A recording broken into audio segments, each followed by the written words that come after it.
Police তার খরচ থেকে বের হতে পারেনি। সিংড়ার উপজেলা নির্বাহী কর্মকর্তার পরামর্শে একজন ওসি একজন সংবাদকর্মীকে ধরে আনলেন, যেটা আমরা জুলাই বিপ্লবের আগে যেটা সরকার ফ্যাসিস্ট সরকারের সময় যেটা দেখেছি, যাকে ইচ্ছা তাকে ইচ্ছা ধরে আনা হতো, বিভিন্ন মামলা যাওয়া হতো। একই কাহিনী একই ঘটনার পুনরাবৃত্তি আবার হচ্ছে যে আমরা সাংবাদিকরা এবং এখানে যারা বসে বিরোধী ছাত্র আন্দোলনের যারা নেতৃবৃন্দ ছিল, আমরা নিজেরা পুলিশদেরকে প্রোটেকশন দিয়েছি। তাহলে এটাই যদি পুলিশের প্রতিদান হয়, এটা তো মেনে নেওয়া যায় না। আজকে সিংড়া থানার ওসি যে অপকর্ম করেছে, এই অপকর্মে আমরা মনে করি তাকে সেখানে রাখার কোনো যুক্তিগত আমরা দেখি না, এবং আমরা সে সিংড়া থানায় থাকবে এটা আমরা মেনে নিতে পারি না। আমরা শুধু পরিষ্কার অর্থে দুটি কথা বলতে চাই।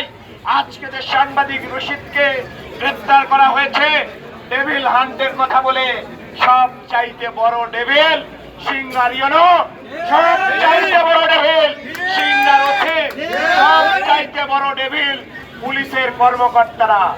সারা দেশের মানুষ তাদেরকে জুতা পিটা করেছে। সারা দেশের মানুষ, এমন কোন থানা নাই ভেঙে চুরে অগ্নিসংযোগ করে লুটপাট করে নাই। পুলিশ এমন একটা ছোট জগন্নাথ প্রতিষ্ঠান যারা নিজেদের অস্ত্র পর্যন্ত রক্ষা করতে পারে নাই। আজকে সেই কুকুর আবার ঘেউ করে উঠছে, আজকেই তারা নিজেদের বাঘ মনে করতে চাইছে। আমরা আজকের এই সমাবেশ থেকে অবিলম্বে সিংড়ার দুর্নীতিবাজ ইউনো, দুর্নীতিবাজ আসাদ মোল্লা এবং ওসির প্রত্যাহার দাবি করছি, এবং আগামী 24 ঘন্টার মধ্যে এদেরকে প্রত্যাহার করা না হলে বৃহত্তর কর্মসূচি দিতে বাধ্য হব সারা দেশব্যাপী। এবং আমাদের সঙ্গে সারা দেশের সাংবাদিকরা যোগাযোগ করছে, তারা আমাদের সাথে একাত্মতা ঘোষণা করবে এবং রাজধানী সহ আমরা আর বসে থাকবো না। আমাদের যে অস্তিত্ব সেটি আমরা জানান দেব। যে কোনো সাংবাদিক গ্রেপ্তার হলে, তাকে নির্যাতন করার চেষ্টা হলে আমরা তার পাশে দাঁড়াবো, এবং কেউ যেন আপনাদেরকে চোখ তুলে কথা বলতে না পারে। আমরা আজ থেকে চোখে চোখে কথা বলবো।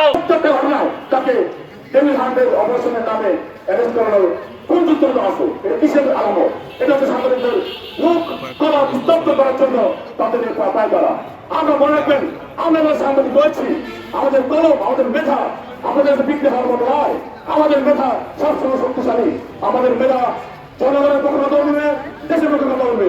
আমাদের মেধা আমাদের কলম চলে রাখবে না, যতই আপনারা গ্রেপ্তার করেন। আসেন আজকে আসেন, আমরা কোথায় দাঁড়িয়ে আমরা প্রতিবাদ করতে দেখেন।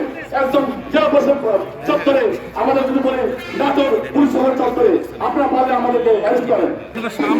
আমাদের সমকালের আব্দুর রশিদ ভাইয়ের সাথে অশালীন আচরণ করেছেন, এত ডেভিড ঘুরে রয়েছে। সেসব ডেভিডদের না ধরে একজন গণমাধ্যম কর্মীকে মিথ্যা মামলা দিয়ে তাকে গ্রেপ্তার থেকে চালান দেওয়া হয়েছে।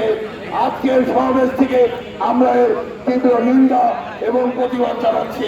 আমরা নাটোরের পুলিশকে পাহারা দিয়ে রেখেছি, তার প্রতিদান কেবল দেওয়া হচ্ছে। পুলিশের পক্ষে কথা বলা হয়তো আমরা সবসময় পুলিশের পক্ষে কথা বলছি। একটা বাহিনী কিন্তু নষ্ট না হয়ে যায়, একটা বাহিনী সুরক্ষিত থাকুক, অথচ এই বাহিনীর লোক নাটোরের সাংবাদিকদের উপর সেই ধরনের ইচ্ছা করতে হচ্ছে। স্যারকে আমি করে জানিয়েছি, এবং স্যার আসার পরে আপনাদের যে দাবি দাবা এটা আমি স্যারকে সুন্দরভাবে জানিয়ে দেবো, এবং এরপরে হয়তো আপনারা স্যারের সাথে আবার বসবেন, এটাকে সুন্দর সমাধান হলো।